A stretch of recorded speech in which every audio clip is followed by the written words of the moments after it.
Xayrli kun. Qalampirmunchoqning shifosi haqida so'z yuritamiz. Qalampirmunchoq tanaga singib qolgan sovuqni haydab chiqarishda juda kuchli omil ekan.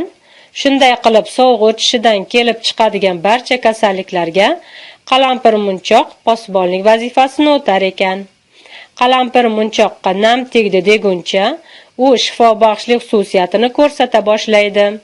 Yosh bolalar, ayniqsa chaqaloqlar, mushtini og'ziga tez-tez olib borishi bilan bilagidagi qalampirmunchoq labga tegib, namlanib, og'iz bo'shlig'ini mikroblardan tozalaydi.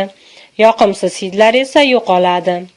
Bilakka taqilgan qalampirmunchoq tomir orqali butun tanani sovuq singib qolishidan saqlaydi.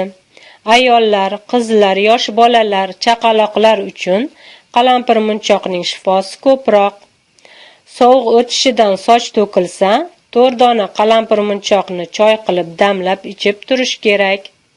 Qalampirmunchoq mijozga ham foyda beradi. Qator qizaloqlar ko'rgan, o'g'il ko'rishni istagan juvonlar qalampirmunchoqni 2 qator taqishi, choy damlaganida esa 2 donadan solib qo'yishi foydadan xoli bo'lmaydi.